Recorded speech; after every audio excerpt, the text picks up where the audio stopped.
Tampa Bay Spirits presents Haunted Campfire Tales Live. Welcome. Gather around the fire. Get comfortable, but not too comfortable.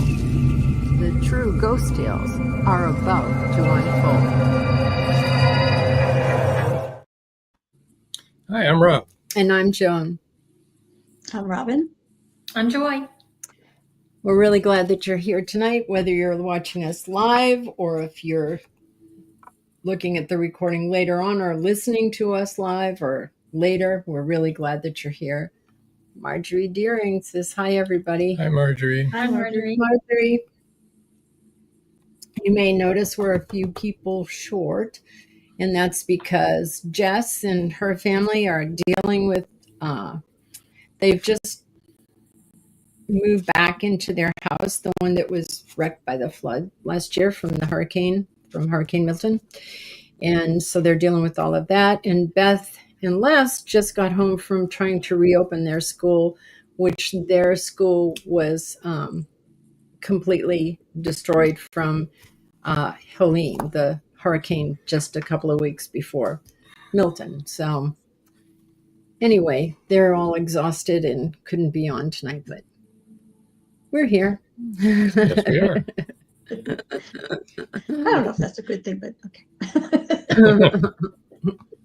Well, one of the things that Robin had asked about a while ago was how common it is to see full-bodied apparitions as opposed to other things. And full-bodied apparitions are very, very rare. And when you do see one, it's really exciting. I mean, if you're a paranormal investigator, it's very exciting. I would think that for most people, it would be kind of disconcerting and startling and, uncomfortable. But for us, it's really, really exciting. And it's also unusual to hear audible voices speaking. Usually you would hear them on an EVP, an electronic voice phenomena, where you could record it. You wouldn't hear it with your ears, but when you play it back, you'll hear somebody speaking. That's much more common than hearing something audibly. When we do hear something audibly, again, we're really excited by that. We get touched a lot, hair pulled a lot. Some of us have been scratched. Clothing gets pulled. Yes. Or flicked. You'll get flicked. Somebody will go boop. They don't make that noise. No. That's me. I would if they did. If I did it, I would go boop. Yeah.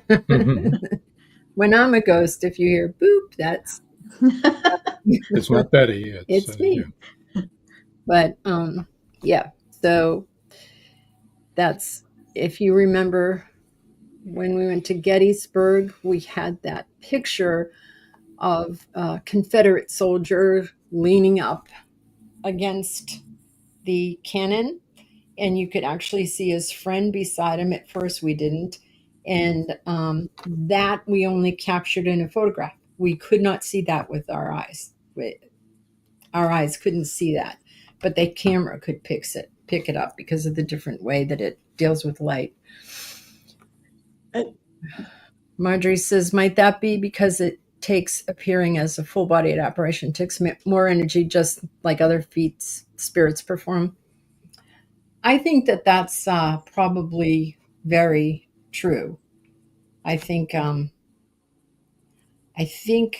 what we have noticed is that she said I typed that badly. No, you didn't. No, it looks good. We understood exactly what you meant.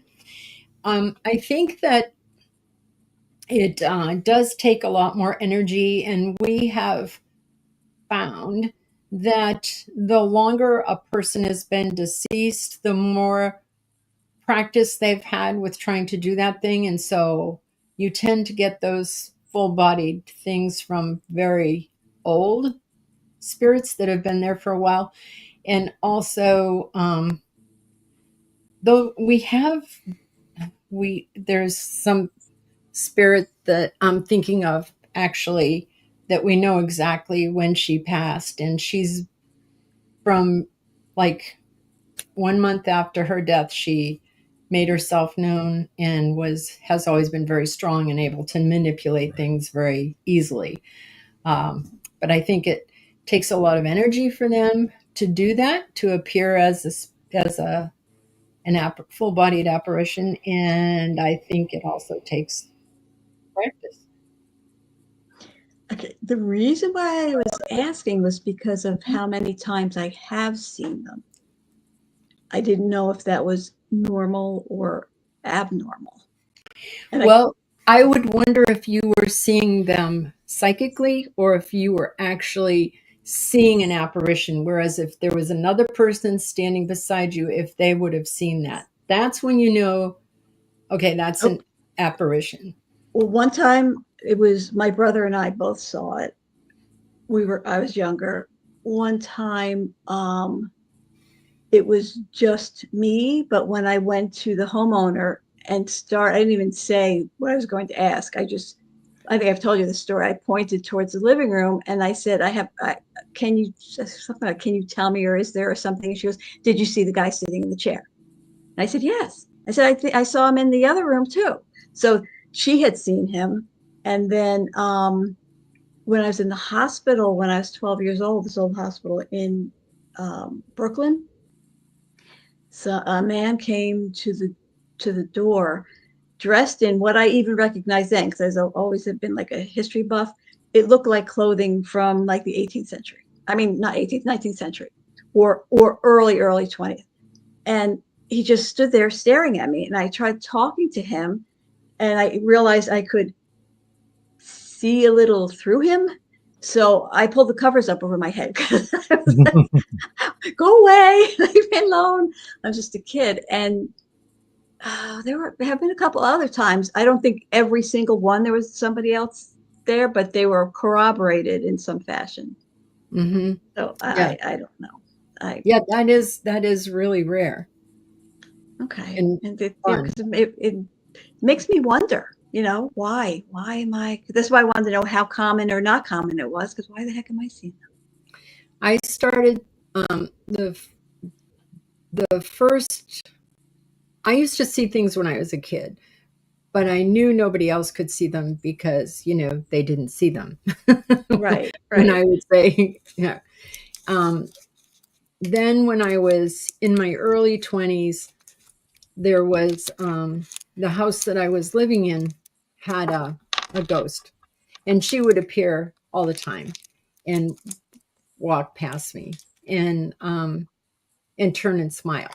And then I asked my grandmother to come over at the time that I knew that the ghost would be there, and my grandmother saw her. So I know that was something that everybody could see. She was not see-through at all. She looked like a person, but she was in period dress. The guy sitting in the chair, I thought it was a person. I thought it was one of the guests. Yep. And so that one, and then before the show, we were telling you about when Rob and I were walking one morning at 4 a.m. because our dog needed to go out through our neighborhood, and we don't know if it was an apparition or if it was a person, but if it was a person, it was a very odd person. The person was completely white. Their clothing was white. They were white.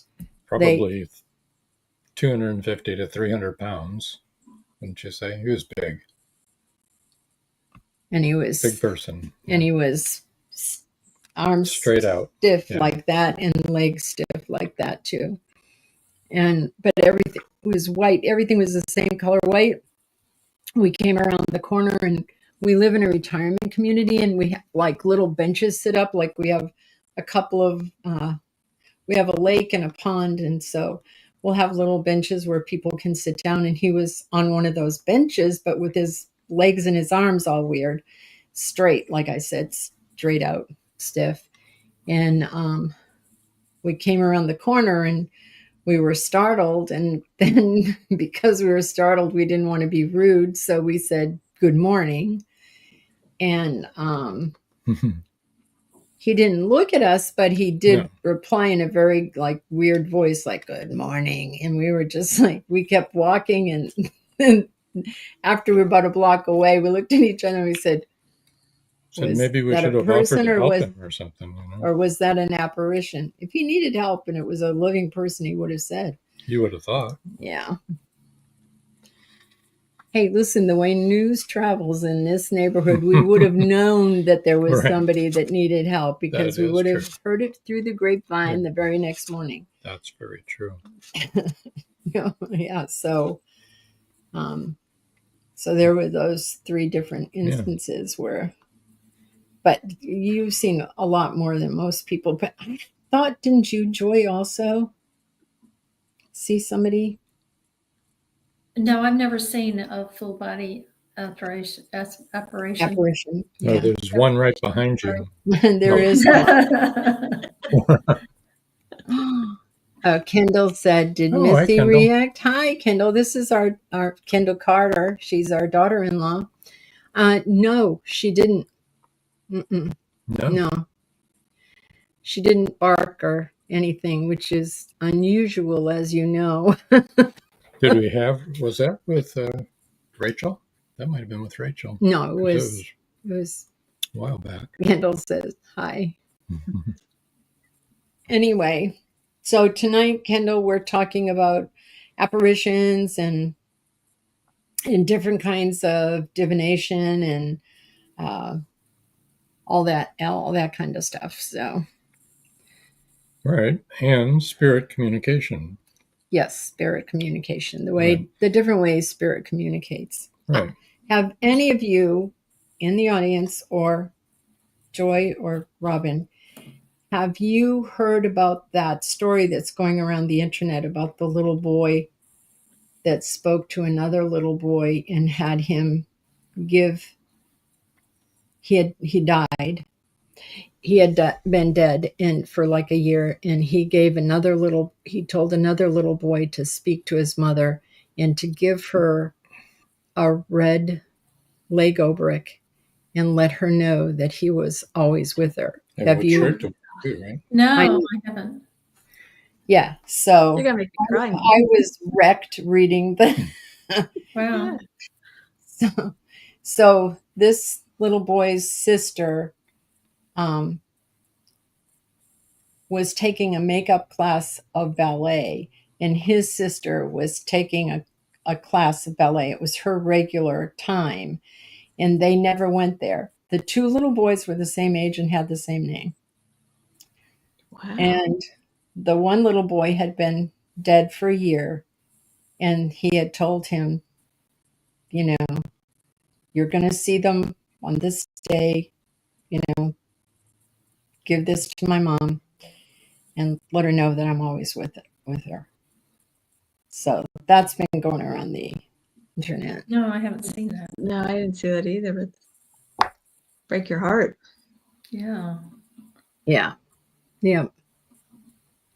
I mean, there's a good side to that, but you don't want to, you know what I mean? It's just, I don't know. It's sad at the same time. Oh, so sad. Yeah, her son died. It's really sad. As a little boy. Yeah.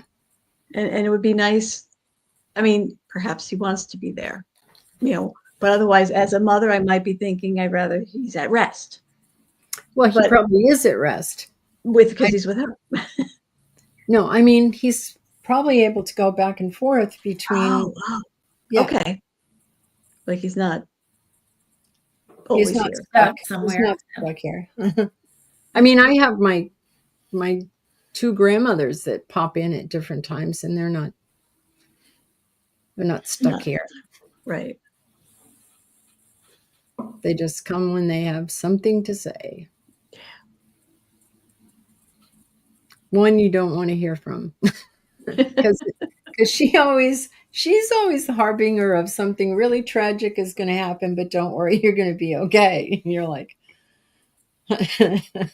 My grandmother used to get migraines when something was going to happen, and she would start calling everybody. And as soon as she reached the person who said, "Yeah, oh my God, this happened," then it would stop. But she knew that. I mean, she was alive when this was going on, but it's the only time she got a migraine was when something was going to happen to something was going to happen to someone in her family. yeah. Well, Joy looked up different, ways that spirits communicate, and she talked about, you research palm reading, and I don't know anything about that at all, but I'd really be interested to hear, Joy, what that's all about, how that works. And Okay. Let me look at my notes here. yeah, go right ahead. I had a little experience with it before that. Once I go through this, I'll kind of talk about what that is.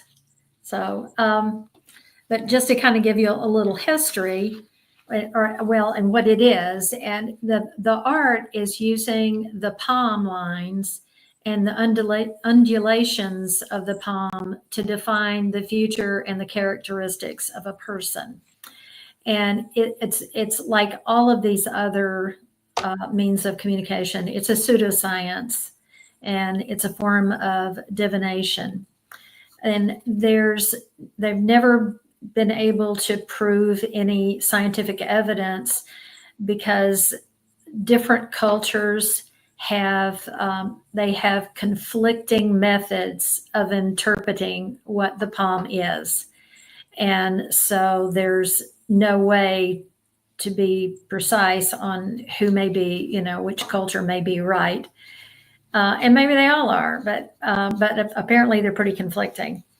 The origin is believed to be ancient India, where it was used by the Brahmin priest, and later spread to Roma and Romani people in ancient Greece. The practice was further refined in ancient Egypt, China, and Persia. It underwent significant developments during the Renaissance and the Enlightenment periods, and then it had a revival period in the 19th and 20th century. So it's kind of been around the world. The Roma or Romani people, commonly referred to as by a race, what is now a racial slur, as gypsies, were part of the Indian diaspora, leaving India around the 10th century and traveling west to Europe. They took family, cultures, trades, and beliefs with them. And the Europeans mistakenly believed they were from Egypt, and hence they were called gypsies, which is a Greek word meaning untouchable. The Roma were persecuted for their beliefs and language and the color of their skin. So everywhere they went, as they moved west, they continued to be persecuted and face prejudice, which forced them into a nomadic life. And that's why you hear that gypsies have, and I don't mean to be using that negatively, but as what they were called at the time, were forced in this situation where they often had, in the Western world, they were rumored to they like to live like this because it's romantic and carefree, and that was far from the truth. Many of the Roma considered the palm reading, and they also took with them, and that's how a lot of it spread as they moved west. A lot of them considered palm reading, tarot, and tea leaves as part of their job to support their families, because they were constantly moving, and that's a trade they could take with them, or what they considered. But families became bound to these practices, and so they would, teach other members of the family how to do it as a means of income, also as healing, and to protect, as they used it as a protection for their family and community. And much of the modern palm readers today came from Greece. And Aristotle and other ancient philosophers wrote their views on palm reading, and one of them actually shared their opinions with Alexander the Great. So it was rather popular at the time. Modern palmists also use psychology with their reading. And the palmists read the specific lines and markings, as well as the shape and length of the hand. They also when they were doing the reading, they would take in consideration like the appearance, the cleanliness of their hands, nervous habits they had with their hands. They could make like assumptions and things that would help them in their readings. They could tell their occupations from a lot of times from their hands, or their hobbies. Like if they were guitarists, they, would have calluses on their fingertips and things. In a reading, the hand does not matter as far as they do the reading on the dominant hand. And there's two different opinions that there are 5 major lines, or there are 4 major lines. The one that I read that was 5 is, and to give you an idea, is the lifeline. And you can, if you want to know where these lines are, I mean, it's real easy to go on the internet. But one myth is that if you have a short lifeline, you have a short life, and there's no truth to the length of any of the lines as far as how long you're going to live or anything. But actually, just to give you an example, a long, deep line of the lifeline shows robust health, resilience, and a life with many experiences. A short, fainter line may mean that you fatigue easily and that it may take you longer to recharge. Broken lines can be a change in your life or a time of warning to just watch out. There's a headline that could indicate, like a strong, logical, or clear memory. There's a heart line, and that's related to your emotional type relationship type things. Your fate is your path in life and your role that fate plays in your life. There's also and the fate line, not everybody has. And if you're missing a line, it doesn't mean that there's something wrong with you. But there are, as I said, different cultures have different meanings to these, but these particular ones are more prevalent in like our culture.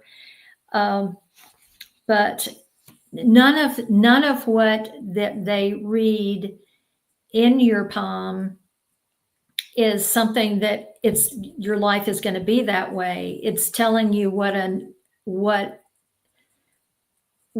you kind of expected to do, but you can change those things in what you do. I mean, if you know that those are things that are part of the nature of it, they're things that can be changed.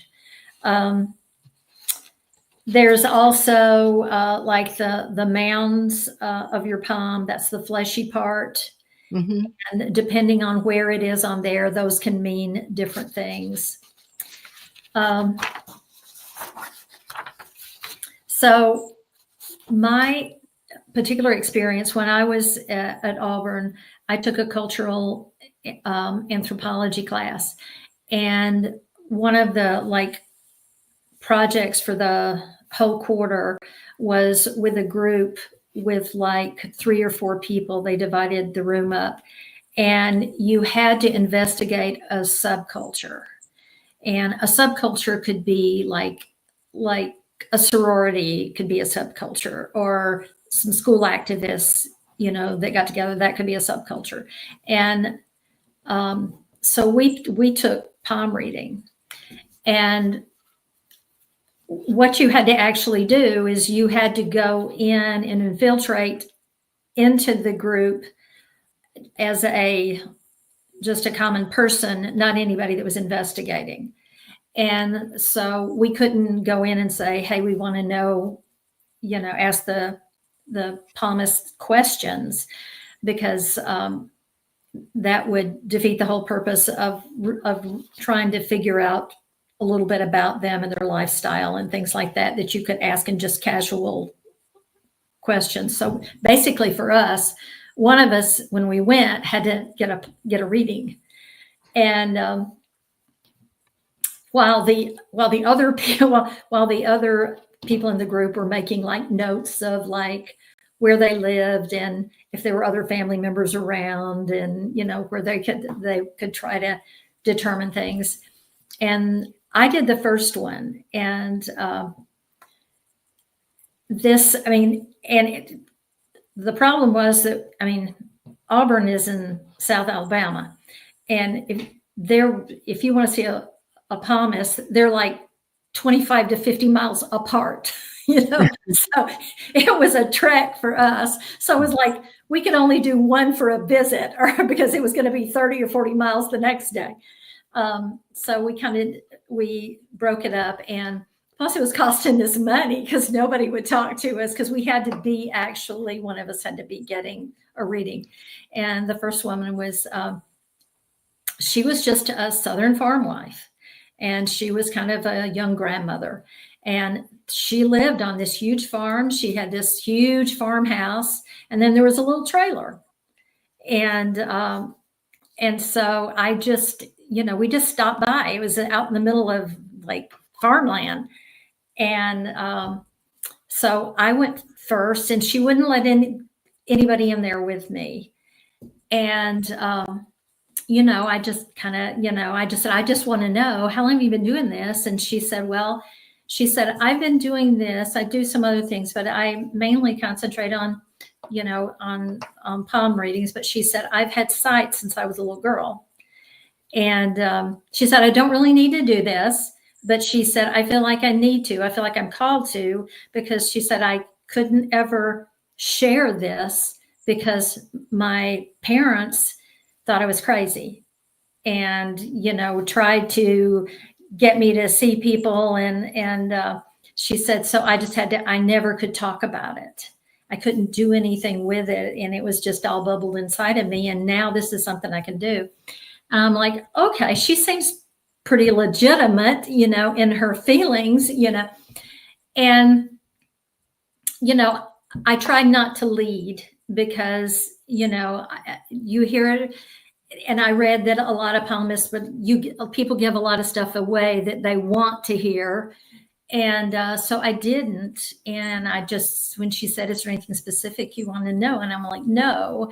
And so when she took my palm, and then she looked at me and she said, you have been estranged from your mother, and you need to find a way to fix that. And I literally had not seen my mother in a year, and we'd had a big fight, and I just started bawling. And I was like, how could that woman possibly know that about me? And she started telling me, with no prompting from me, she said, she's your only parent. And she said, did your father die? Well, he drowned when I was 5.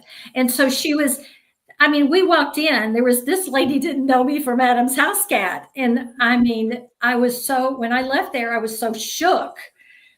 I just couldn't even believe these. She did tell me that I was going to have at least one child, which, I do have one. But she said, I can't determine that anymore because of birth control and things like that. So I left really feeling like this was a very genuine person, and I couldn't figure out how she could have possibly known those things. The next time that we went, and this was about 45, 50 miles away.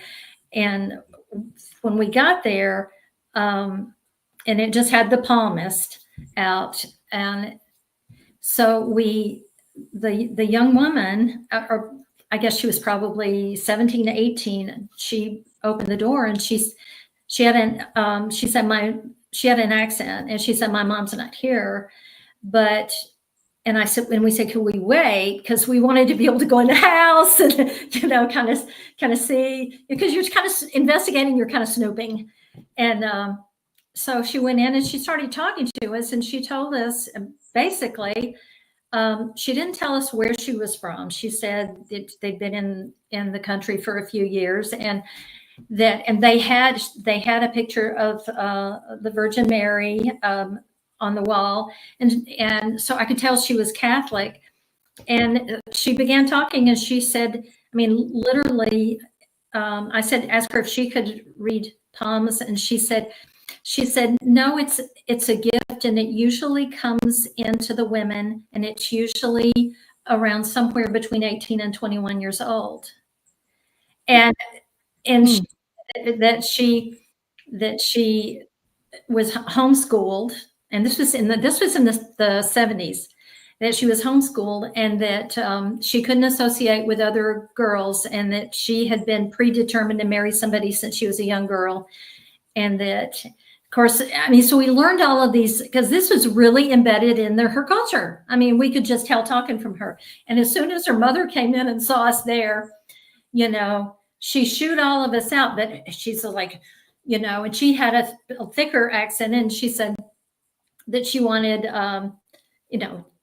that only that person could stay. And of course, there's always one person in the group that always depends on everybody else and doesn't do anything in the group. And of course, that was him that went. And of course, as soon as we walked out, he asked her something about what his daughter had said. She immediately threw him out. So that was gone. And the third one that we went to, and she had a big sign outside, and that was way out in the country, in a very kind of small rundown house. And there was a sign, and it said, "Gypsy Fortunes, Gypsy Fortune Teller." The only one that was like that, it was almost like a neon sign in the middle of it, like nowhere. And what, one of the other people in the group went in there, she kept kind of prompting what he wanted to hear, and what she wouldn't really say anything other than ask him questions. And he finally said something that he wanted to know if he was going to have good grades. And then she told him that, well, she could help him with that, but that what he'd have to do is she would give him like this glass bottle, and that she would do a cantation over it, and he'd have to take it home and fill it with water and put $100 bill in it. And then he would have to bring it in and give it to her. And then she would have to do some prayers and things over it. And then based on how her psyche was feeling, he might have to take it back and put some more money in it. More money in it. Danger, Will Robinson. Feel a little richer. This is not a legitimate person here, So, and then we started investigating that name, and actually found that there were a group of these people around, and they were changing their names in different counties, and they were grifters. They were preying on, women that were looking for love, or, if their husband was going to come back. And, so actually when we turned this in, our professor said she was going to turn that particular portion over to the police. Yeah, And, good. and she said, I'm going to turn this whole thing. This is so fascinating about the poem is she was going to turn it over to her graduate students and have one of them do a further investigation because it was not into illegal activities, but in that there were, the legitimacy of what these, two of them seem pretty legit. Right, Right, especially the right. first one. The first Yeah. one seemed to be, was like an actual psychic connection, not just your Right. palm says this. And But- the second Right. one, it was more like the whole heritage. It was But the heritage. first Right. one didn't really read your palm. Right. Right? Did No, she I ever mean, read your palm? she would look at it and I said, well, I finally said, what do you see? And then she told me what the lines were. And she told me I'd have a lot of travel, which I have traveled a lot, and that there would be some major changes in my life. And I mean, by some things. And I mean, of course, like Some pretty general stuff. Yeah. Yeah. those were, but a lot of these things, are interpretive by, I mean, there may be a mystic doing it. There may be, some kind of healer or whatever doing these things. But, she was, those were not as specific as the things that she was holding. She was holding my hands like this and telling me that, and I just thought, I mean, after I was going through the tears, I was like, oh my gosh, I've learned nothing about the palm. Well, I was just thinking when you were talking about how they read palms and stuff before you started talking about your experience with it, it sounded like some of it could actually be based on medical stuff. I mean, It probably, well, back then they probably wouldn't have known if there was they a wouldn't have medical known issue. that it was medical, but I wonder if you compared that to what doctors know about changes that take place in your body because of certain, Right. conditions that you have, because that's what some of that sounded like. Well, that could actually be a medical thing that would And cause and it being different cultural, that would make sense, because like diseases and medical conditions based on environmental type things, the things that you eat, and all of the climate, and the types of things that you're exposed to could change how your palm is, and that's probably why there's so conflicting around the world. When in our last podcast that we did, the Meet the Author podcast last month, we had on a woman from India, and she's written a book on how to read tarot, and she uses it for businesses over there, and also people. But one of the things that she said to us in the pre-show really made me laugh and made me feel like she was a legitimate person, was because she said, like she'd say to her, am I going to pass my exam next week? And she said, well, if you study, which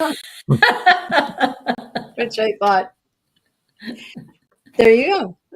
Yeah. You didn't say if you put $100 in a bottle and bring it back to me.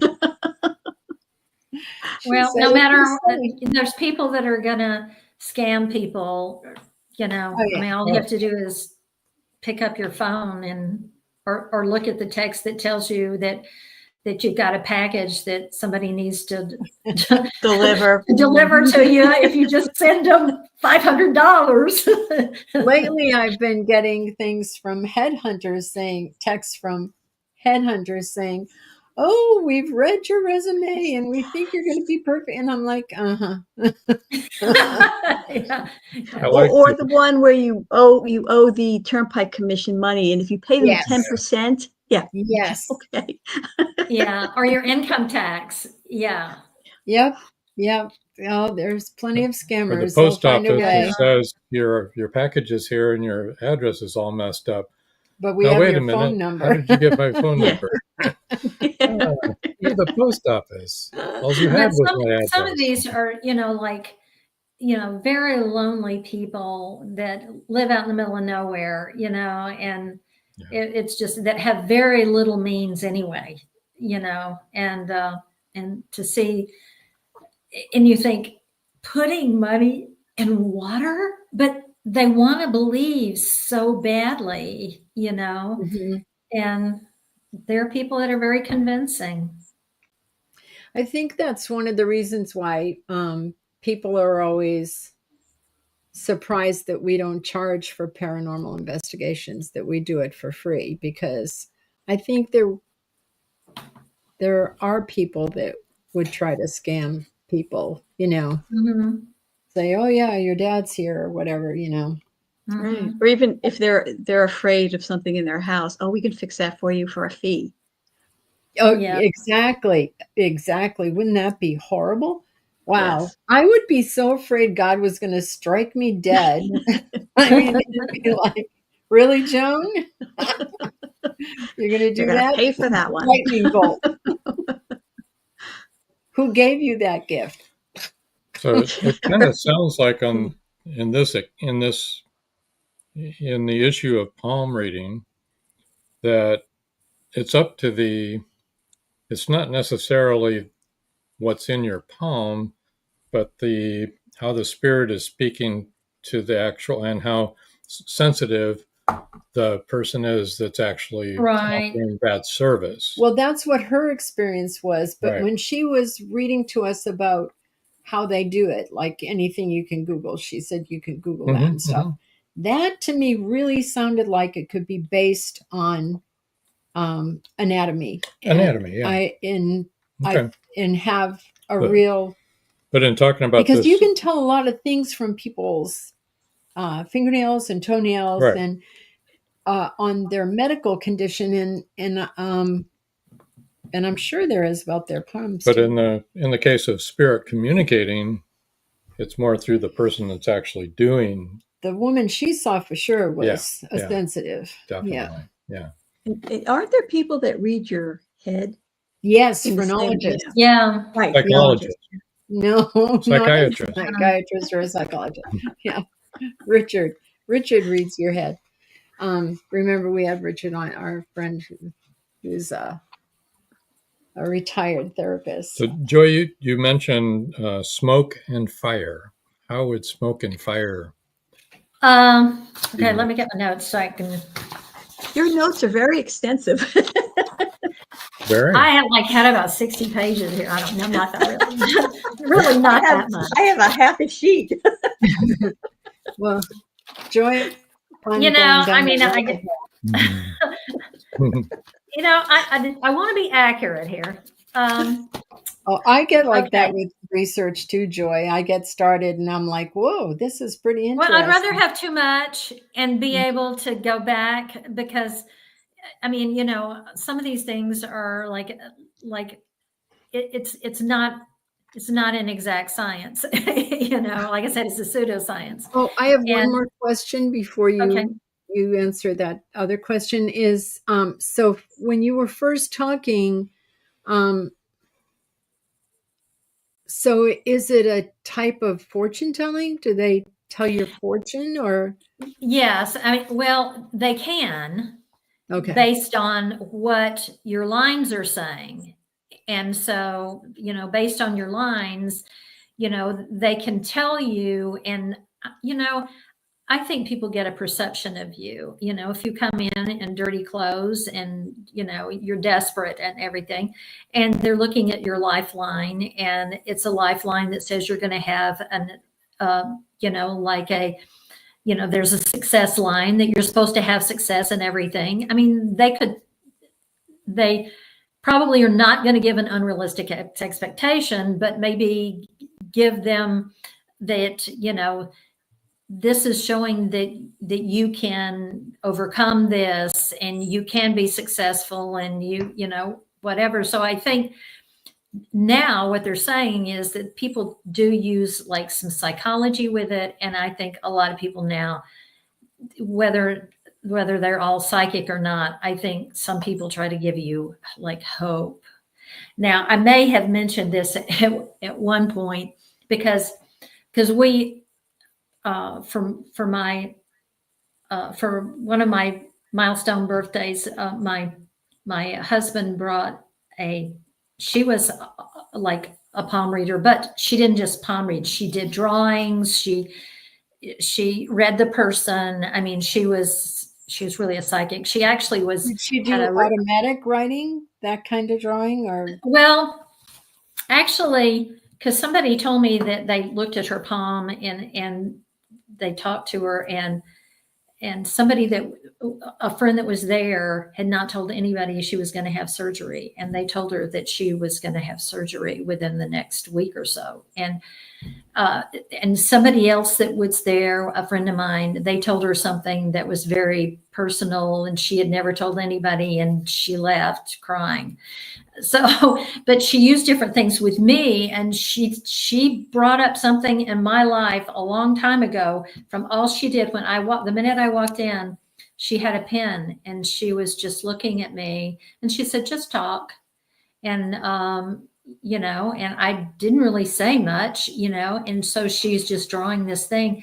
And then she looked at this, what looked like just a pen, just squiggly lines, and told me something that happened like 40 years ago. That's that was a big event in my life. And that like 2 people in my entire life knew about. And that something that had happened to me. And so, but she used all forms. And so Yeah. I think there are people maybe that are doing that legitimately. Yeah, she was a sensitive for sure. And I think that, I think you have to be careful about who you're dealing with. Yeah. And, see references from people and stuff. But no, you could read palms. If you studied those, you can read palms, just like a lot of people can read tarot. But do they have that inner sensitivity to be able to give you? I mean, yeah, you can say, oh, this line means, because every one of these things have a general thing. And what they ask you to do on all of these divinations is they normally ask you not to ask anything specific, but concentrate on something that is important to you that you want to know, and in your mind, and that you want to tell them and you want to focus on, so that when the medium or whoever is doing this reading for you can put that in their mind, and to get guidance on that particular thing.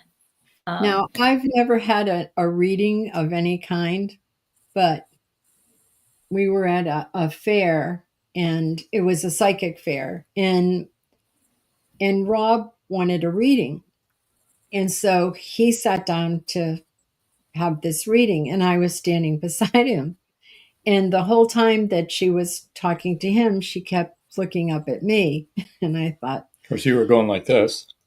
no, I wasn't. Oh, no. But she would keep looking kidding. over at me and keep looking over at me and stuff. And I thought, oh, here we go. And after a little while, she finally turned and she looked at me and she said, I have never seen so many dead people around one person before, ever. And she Wow. said, and I do this all the time. And I said, uh-huh. Wow. And she said, you're not surprised? And I said, uh-uh. Wow. She said, there's like about 100 people at least. And I said, yep. And she said, wow. She said, why do you think you have all those people? And I said, they're probably waiting to tell me something that they want me to tell somebody else, And I'm not listening. La, la, la. Remember that? I've never seen this many dead people around anyone. Yeah. It's a good thing that I that I am who I am. And so it didn't bother me at all. Somebody else might have been really freaked out to be told they had 110 people standing around them, traveling with them everywhere. It's like, yay. But I think if Robin wants to, well, I shouldn't use you because you're sensitive, but if the average person just wanted to read palms, there's standard things, and you could read your palm and say, this line means this, and this line means this, and this line means this. That means that you have the potential for this, this, or this. And, it's going to be very dry. Marjorie just said, wow, incredible. I know, Marjorie, it was really funny.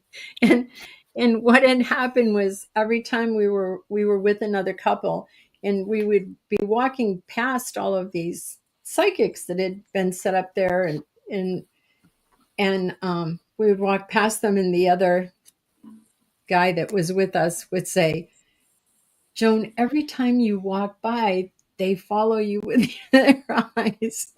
And he said, I really think they're picking up on your energy. And I said, yeah, I think I had 3 people that day tell me I was a shaman. 3 people said to me, excuse me, do you know that you're a shaman? You should have sent Rob ahead. Make way, there's a crowd coming. It was really kind of embarrassing, to tell you the truth. It was like, okay, it got old after a while. But I do attract that kind of attention at psychic fairs. I've learned not to go. Let's go back and ask that question again about smoke and fire. What is that? I don't know anything about that. Heading a while ago. Okay.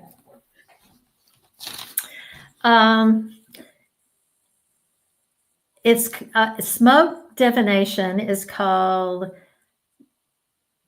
capnomancy. It's an ancient art to gain insight into the future. One of the earliest records came from ancient Greece.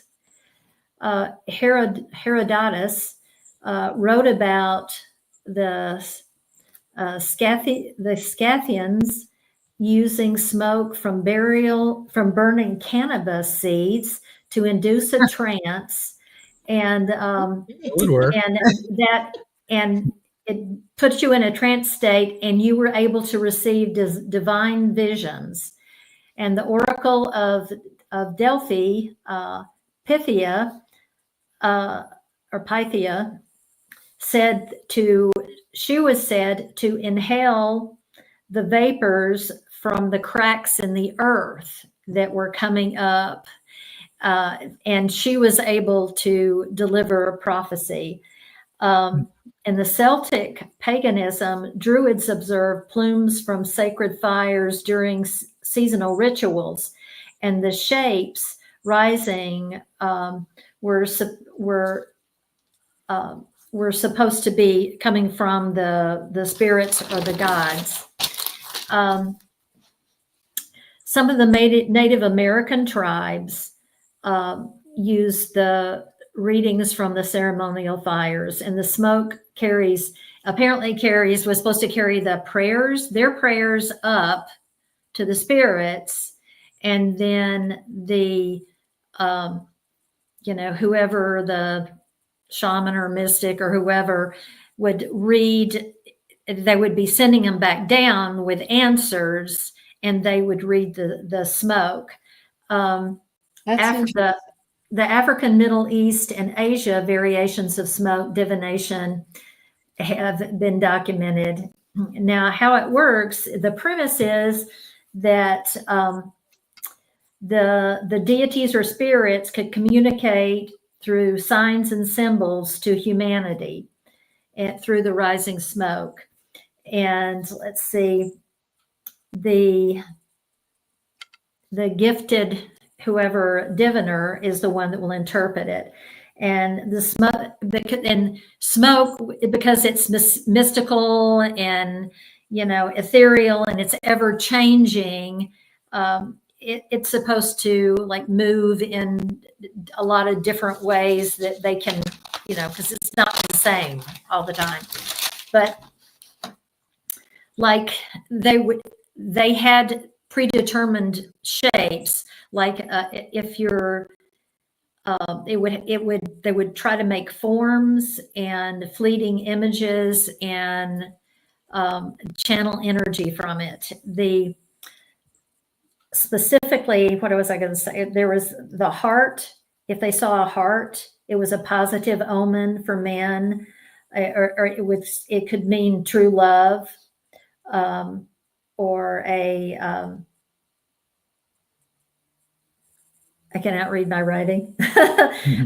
Twirling smoke that joined together could mean that it was affirming that a relationship with like another tribe, or a relationship between people that were seeking guidance on whether they should be together or whatever, was a confirmation. If the smoke was going up together and then it separated, then that could mean that there was like a major change coming, or it could mean that maybe a relationship had run its course or was no longer healthy. So I guess they would a lot of times ask the I don't know how to say, the mystic or whatever, the shaman or whatever, they would ask them specific questions, and everybody was supposed to be thinking about that question, and then the grand guy, whatever it would be for whatever culture, would tell them what that meant based on the shapes that came out, which was very interesting to me. Sorry. It's a lot of people today use psychedelics as part of their rituals, and have for thousands of years. And you touched on that with the cannabis, and they use that for divination. Yeah. Kendall said, do you happen to know if the Native Americans burned any particular plant in the ceremonial fires for the smoke reading? Was it a particular? You know what? I did not get, since I was doing just a general spread there, I did not get the specifics of that. They suggested that what I read that let's see.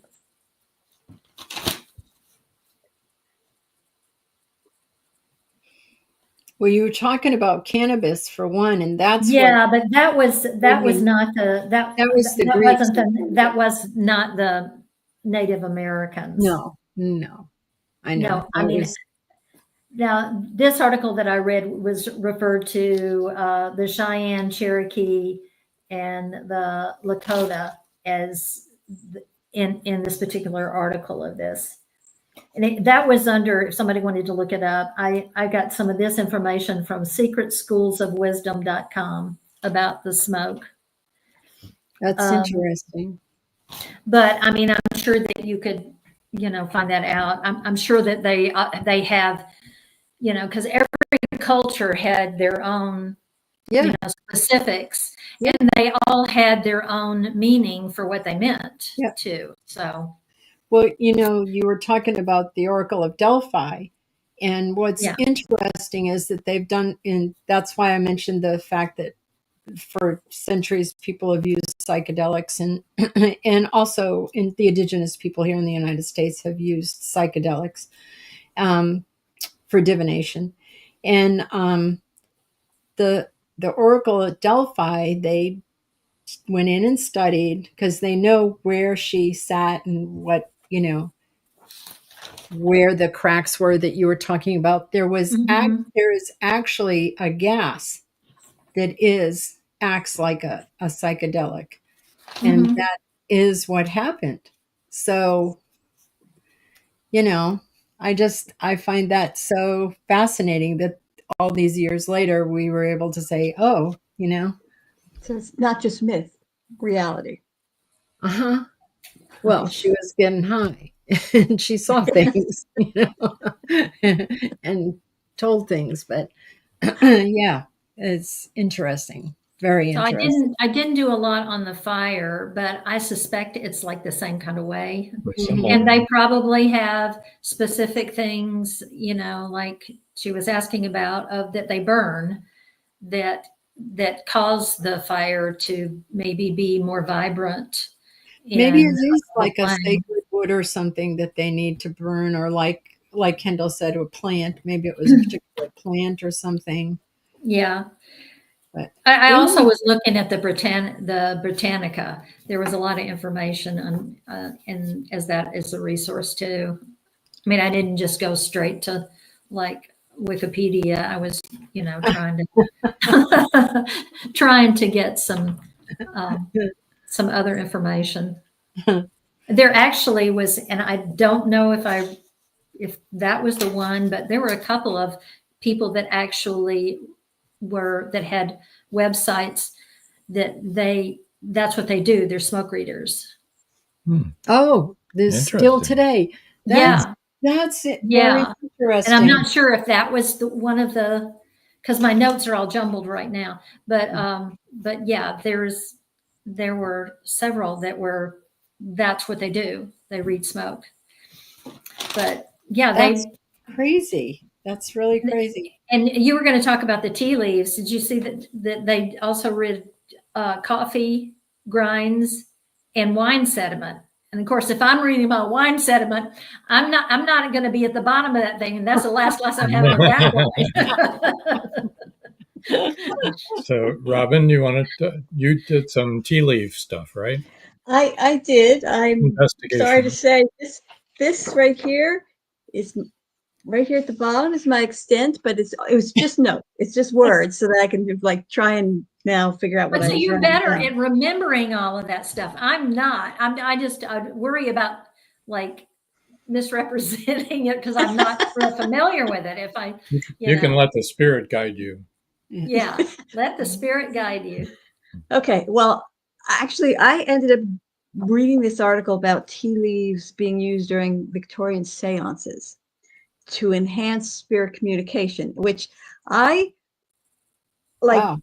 Personally, I don't know that it seems to me it'd be more a tool for not opening up communication. I can't, I don't know, but this is what they used it for. And I have to talk about a seance too from when I was a kid. A little scary. But that it's more often used for telling about the present about a person or the person's future rather than spirit communication was what I read. Tea leaf. Tea leaves. Although why they were accepted for the Victorian era, they felt it enhanced spirit communication. And it didn't really explain why. It was just a very brief article, as you can tell by my miniature notes here. Again, I'd want to know what kind of tea they were drinking. Yes.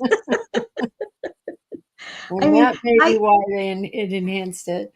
Right, because I don't visualize spirits manipulating tea leaves so that they could believe they were, whereas unless it was, like you say, they were drinking a certain sort of tea that would enhance their ability to communicate with spirits. Okay, I have something here I can't understand. Future something about the tea they drank. So maybe that is it. I must have written it for you because I said going through this afternoon, I'm like, what in the world does that mean? Yeah, it's like I don't know if you could see. Oh wait. Can you see these? Oh, yeah.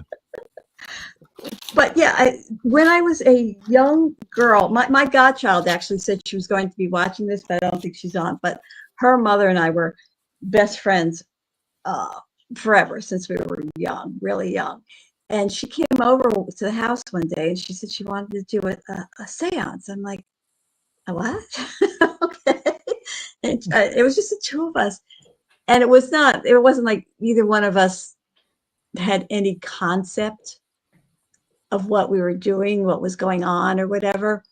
But there was an actress that she just was sort of fascinated with who had passed away. And I'm not going to give any names. And so she wanted to find out because it had been suspected by certain people that, conspiracy maybe, that she had been murdered.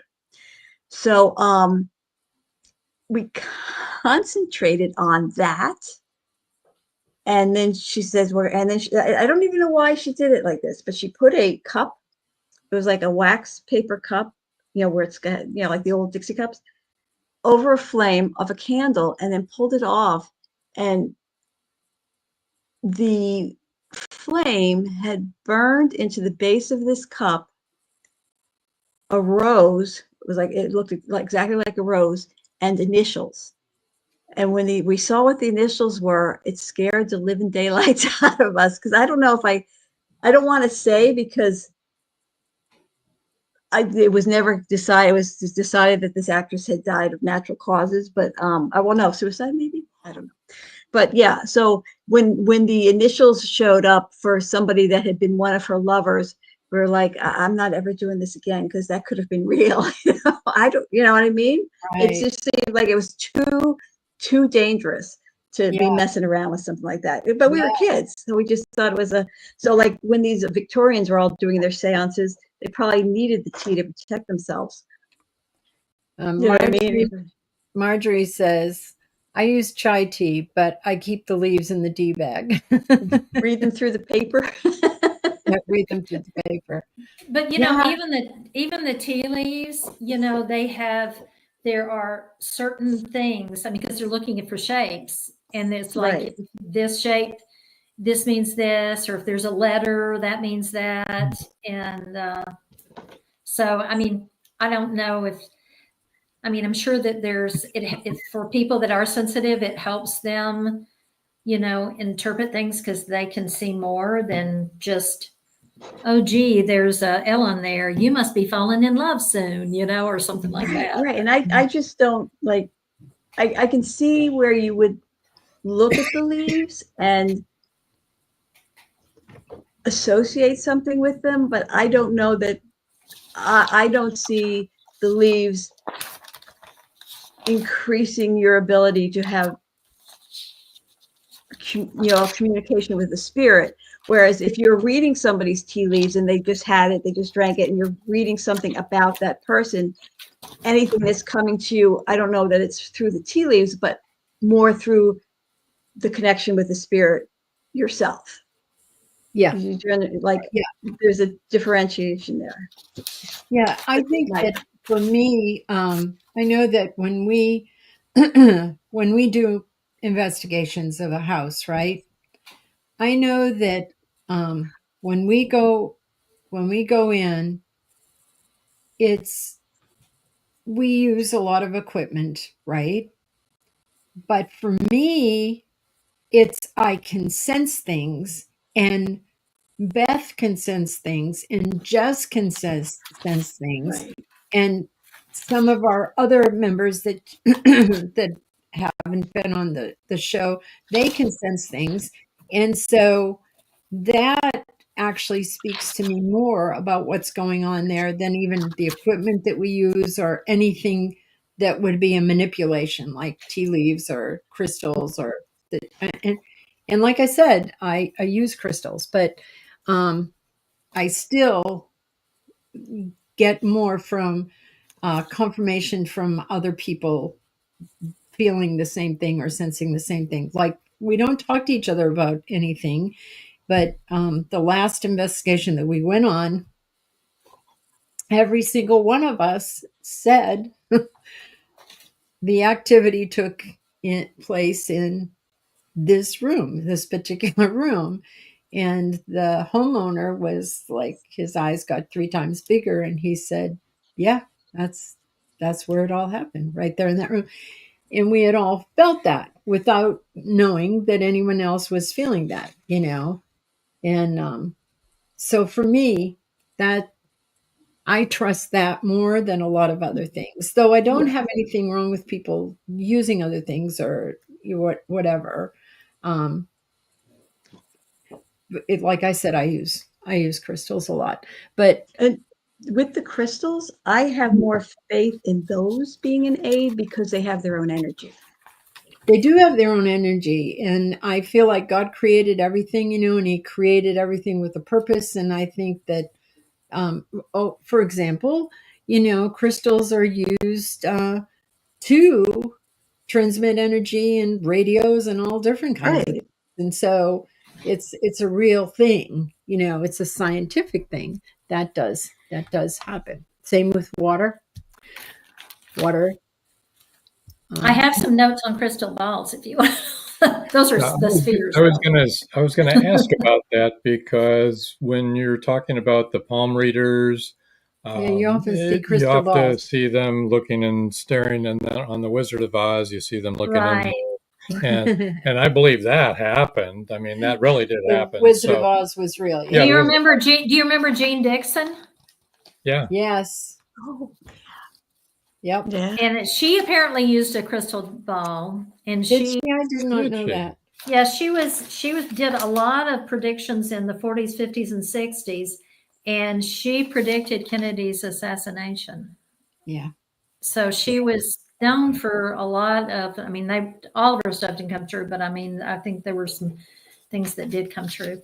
Oh, and somebody's interested in this, I'm sorry, I've just found this. If somebody's interested in a smoke reader, I do have a like, if somebody wants to, just let me know, because I do have a website for a guy that's a smoke reader. But so do you want a little? I was going to say, do you know how Jean Dixon says she got her gift? Did you ever read her life story? No, I did not. Yeah, I did that in between. So I'm just kidding. No, I haven't. I mean, at any other time, because I read about. I'm just kidding. She I'm not said familiar with her she was sleeping, and that a snake came up into the bed. And, it's really creepy. Yeah, that's one of those things that I cannot stand. Oh, I love snakes. Oh, you do? I do. Oh my goodness. Well, then you probably wouldn't have been. Apparently, it didn't bother her, but believe me, if a snake came up in bed with me and wrapped itself around my like that because I would have been like, why are you in here? But I don't mind seeing them outside. I've picked them up, and yeah, I like snakes. I think they're beautiful. Not wrapping around my neck in bed or anything. I don't know if he didn't do that, but it did, come into bed with her and tell her stuff, huh? Now, I would be suspect. No, I mean, snake is not known to have the best reputation. Right. For advice. I mean, you know what I mean? Just asking. Don't eat any apples after you've talked to snake. Yeah. The snake did.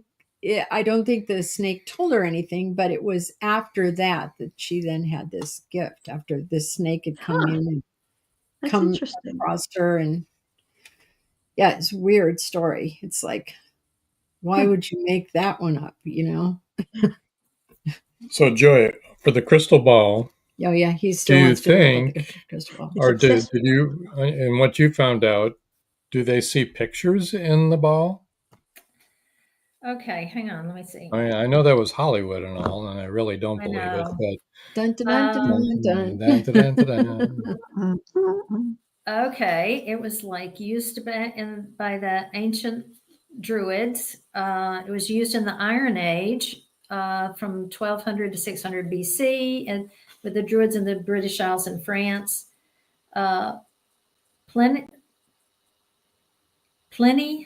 described Pliny described magical rites that involved water and crystal balls. It had to be a perfect sphere, apparently. They call it scrying, SCRYING, with crystal balls. To do with a mirror. You can scry with a mirror too, and water, and water too. Yeah, right. anything And that came, I guess, from the word perceive. And let's see, some Christians thought it was a tool for divine intervention, while others thought it was unholy and it allowed demonic spirits in the world. Yeah. Let's see. I guess it became a branch, mysticism became a branch of science in the Renaissance period. So scrying became popular during that time, and it was used as an alternative to Christianity. It was basically gazing into the sphere to receive insights and visions. That just looking into that, they would either come to you or something you saw in there would tell you something. Yeah. Well, not a fan of scrying. No.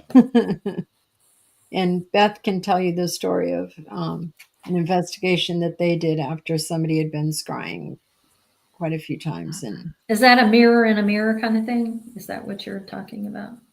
No, it's reflecting in a mirror. Just gazing into straight a mirror. into the mirror. Yeah. Oh, okay. Or, like you said, or a crystal ball or water or, a reflective surface. Mm-hmm. Yep. So, and then there was, remember when we went to Hill House and we did a podcast from Hill House? There was one room that I couldn't go in. There were two rooms I couldn't, but that one I could only go in so far, and then I had to turn around and leave. And it was the scrying room. It was the scrying room. Robin, didn't you see something in that room? I wasn't there at Hill House. Yeah, I mean, weren't you? Somebody was watching. You were watching. Oh, me. Yeah, we were watching. Yes, somebody got up from a chair and went out the door. That was the scrying room. Oh. And that was the room that I could not go into. So when you said that, it made I thought it was one of you because it was because of the way the film was. It wasn't real clear, but it looked like somebody, just a dark figure there with their arm on the chair, and they pushed up and they walked out through the door. The interesting thing is we looked back at all of that film footage. Couldn't find it. Really? Like that. Yeah. Wow, that is so bizarre. Mm-hmm. Yeah. That is so bizarre. Yeah. And so I can still see it in my head. Yeah. When I went to walk in that room, I was like, I felt really negative things in there. And I was like, I can't go in there. And that probably happens to you, because I know it does to me. Because I don't do investigations except for that one that we did in Gettysburg. But I can go into homes and stop dead at a door and won't go in to a room. I don't ask anybody. I don't want them to get worried, but I will stop dead and not go into a room and just walk away. Yeah, but I don't ever want to say to them, "Oh, is there something bad in that room?" Because I don't want, if they're not experiencing anything, I don't want them to worry. I just know that I can't go into the room. Yeah. Yeah. I don't know. I just, I'm not a fan of that. Well, we're an hour and 20 basically into this. Oh my goodness. So, thanks to Joy, because she was very well informed. I'm sorry if it was too much. I just didn't know which way we were going here. No, what you did was really, really good. We've got a few more things to cover, but I don't know whether you want to try to cover them in the next 10 minutes or if you want to. You were going to talk about your pendulum, weren't you? You were going to talk about the pendulum? Yeah. I was going to say that this is one of the ways that people talk to spirit. And this is not divination. This is talking to spirit. And so you can't see it, but the idea is you put your hand down on a surface and you ask questions and it moves, But like Jess was sitting there one day and she said, "Mom, you're moving your hand." And I really couldn't tell that I was moving my hand, but I see how that could happen, how you wouldn't know that you're moving your hand. So Seems like if it was being suspended by something, might be a little more accurate. But, yeah, but then you wouldn't have a touch connection. But yeah, the whole point is that the touch. yeah, but connection. that's like the divining rods, you know. Yeah, I've never used those either, but some people have really good luck with connecting with spirit with those. But you know, I mean, we use equipment to talk to spirits, so I don't, you know. Things. So somebody gave me some divining rods to hold on to once. Wasn't to look for a spirit. It was just to see how it felt walking across, because they were talking about, I think, finding water with it. And it was amazing because you're walking along and you can feel them just decide to move in your hand. It's not because you keep a loose grip on it. It's not like you're holding onto them really tightly, and you can feel them just go in a different direction. I don't know how it actually works, but the person who told me to hold on to them, they were looking for water, because I know they use them for divining rods for searching for water too. Mm-hmm. So that makes me wonder why it can detect water and energy. I have wondered about that too, because people really used it and find water. It's amazing to me. It's a real thing. Yeah. Yeah, even out in the desert. Yep. You know. Yep. And I guess it's the energy coming out of the water is all I can think. And that's probably the same. Everything is energy, right? Yeah.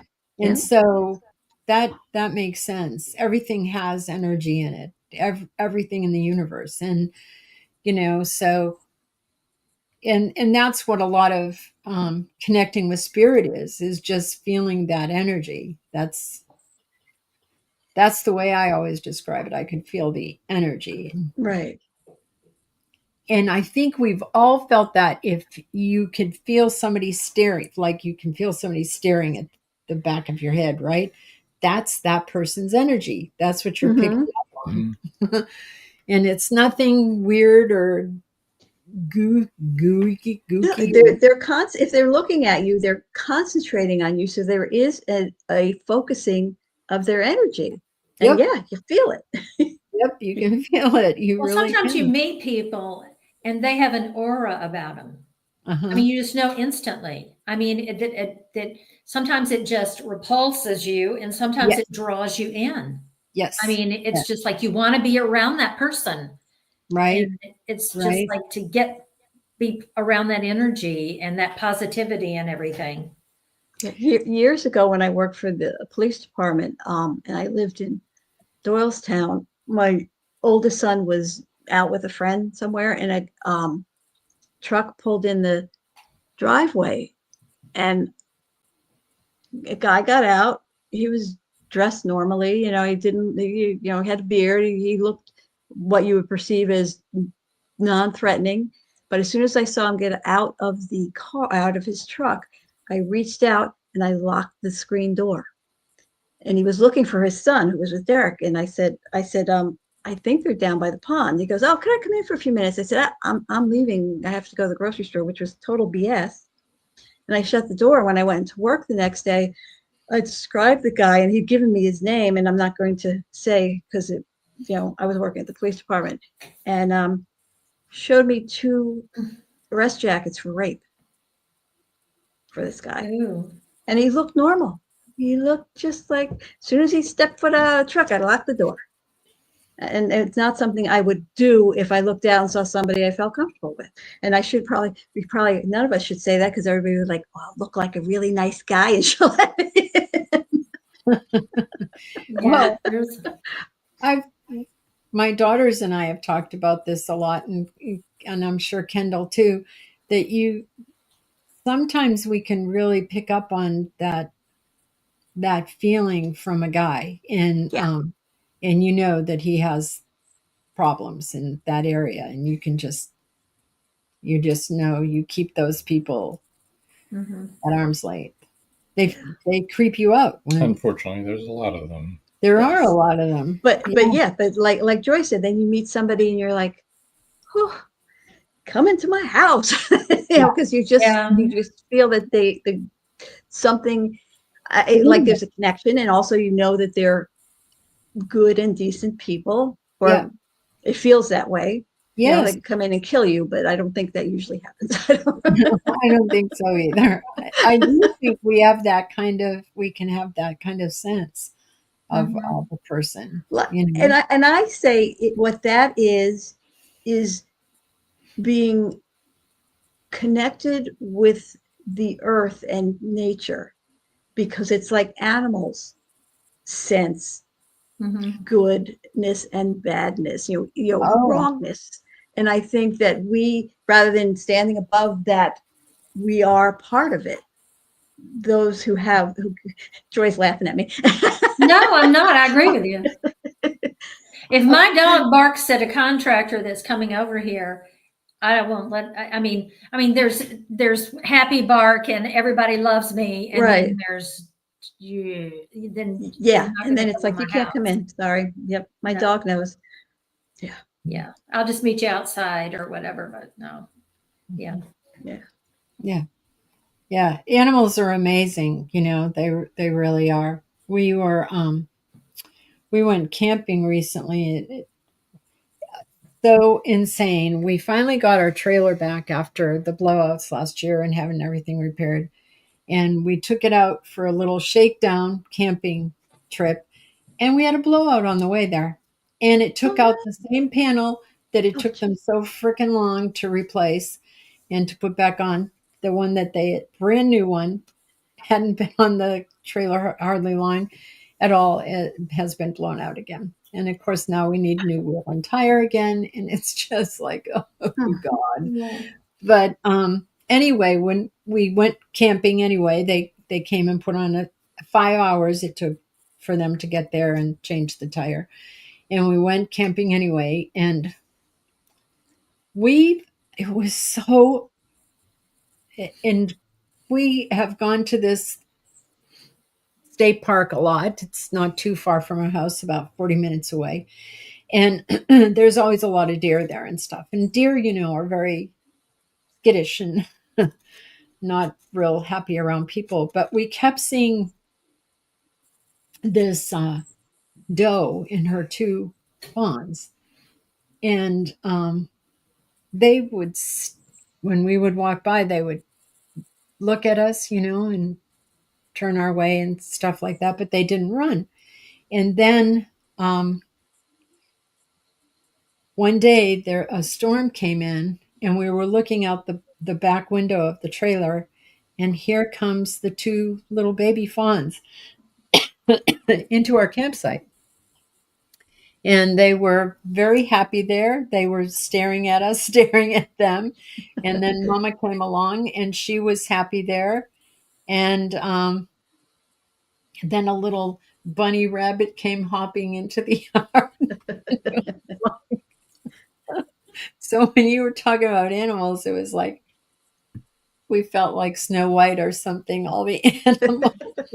And you're You singing. just teach them how to dust and do the laundry. You know. Yeah. And so I just want to make clear that story that I was telling about the guy who came to the door. After I found that out, the guy's son was allowed to come to my house, but Derek was not allowed to go to their house ever again. And then I had to stop that too, because he was wanted for something else. So I was like, I'm sorry. And I wasn't allowed to tell him. So that made it very difficult. I wasn't allowed to tell him why he couldn't be friends anymore. Oh, sorry. Man. That's rough for the mom. Yeah, was not good. But yeah, sorry. I didn't mean to follow that wonderful deer story with that. it was just really interesting. And I had two deer walk into the yard. This was a few months ago now, because but when I put raised beds outside, and I was getting them all planted, and Derek was helping speaking of Derek, and he looks up, he goes, oh, we have company. I thought, you get out of here. You are not going to eat these plants. They were like, what are you guys planting? Smorgasbord for us. Oh, I know. But they were like 5 feet away. Like, what's that? That's funny. Well, one of the rangers one day said, we were out walking, and she came up to us and she said, "Do you hike every day?" And we said, "Yes, we do." And she said, "Every morning?" And we said, "Yeah." And she said, "Well, every morning I'm going to be holding, no, every Friday morning, I'm going to be doing a class at 8:15. I'm going to set up a scope and we're going to do birding." And we said, "Oh, that's really great." And she showed us where she was going to be doing it. And she invited us to come and stuff. And so then we told her about a nest and we showed her where it was. And we said, "We've been watching that nest for like 7 years," and told her about a storm that came in. And the mama had little baby birds. And it was a horrible storm. And that mother never left that nest. And we watched the whole time, just so worried about the mother and the babies, but they were all fine. And the nest is still there, and it's used every year, which to me is so fascinating that it's in the same place and it's used by the Up same on the high tension wires. up on the high tension wires. Yeah. Wow. Mm-hmm. Wow. Yeah. It's used by eagles. And Oh, okay. and I don't know if they always use the same nests or whatever, but I think they do. Yeah. I think I read that somewhere. and apparently very fierce mamas, and dads too. I understand they really care for their young. And but we worried about them in that storm because it was bad. And a whole herd of deer had come running through our campsite that day because they running away from the storm before the storm even came in. They, like you said, animals know things. They knew that storm was coming and they came flying through and were heading to higher ground. Yeah, they were leaving and probably going to go to a hotel. And we knew the storm. Where they have cable. Yeah. Didn't want to lose that. We're looking at this eagle, and we knew she had eaglets because we'd been watching them with our telescope and with our binoculars, and we were just like, "Oh my God!" And so after that story, she asked us to come and teach the class, and we said, "No, thank you." No.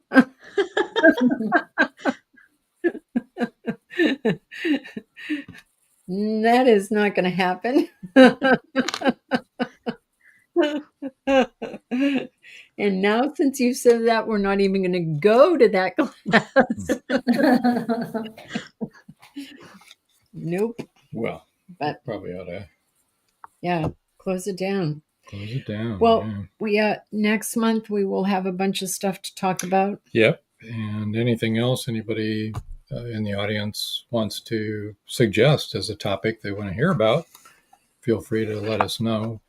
CarterNovels@AOL.com or through our website, TampaBaySpirits1.com.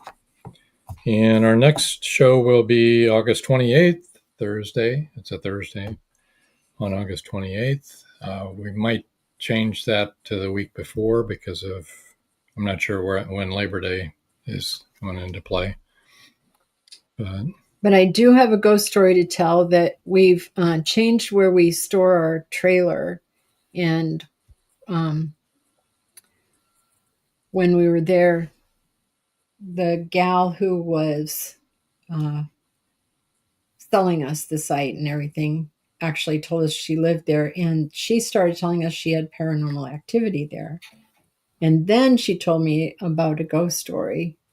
And then I looked this up, and it's really fascinating. And actually, I hope our team can go. It's in West Virginia. I hope our team can go there and investigate, but I'll tell that ghost story the next time. Okay. Well, we'll put that on the agenda. It's interesting. Okay. Is it like the upper part of West Virginia or only because I was wondering if maybe I could make it. I think it was Somewhereville. Like that's the name of it? No. Somewhereville? Somewhereville. Like a song. Let me see if I can. Not real sure where it is. Let me see if I can. Oh, I've got to take my phone off of airplane mode. Let me see if I can find out where it is. So you have to take an airplane to get there. Let me see. Stop it. I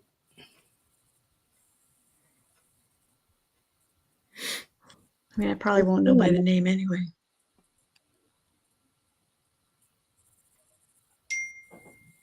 Here comes in all my 10 messages that I got while I. Trace Mountain, West Virginia. I will look that up at some point. Logan, I'll write West it. I'll write it Virginia. with my other notes. Logan. It's Logan, West Virginia. Okay. It's Okay. in Appalachia, I guess. I will look that up tomorrow. Yeah. Okay. Yeah. Oh, look, this is so cool. I can't see it. Can you see this plaque? No, I see read it. something red. That's I all know I you see. can't Yeah. read it, but it says that's a plaque. Mamie Thurman. Since Mamie's 1932 murder, her ghost is said to roam on Trace Mountain near where her body was found, still seeking justice. West Interesting. Virginia Humanities Council. So they even have a plaque on the road Okay. near where she was murdered. But it's a really interesting ghost story. And a lot of people have seen her ghost. So I want to go. I want to go see her ghost. There's a ghost? Yes. Yay. And so she tells us, well, I have a lot of activity. And I'm like, our team can come and investigate. We do it for free. There you go. Well, thank you everybody for joining us tonight, and we'll see you next month. Yeah. Right? Yes. Good night. Okay. Night, Good night, everybody. everybody. Thank you.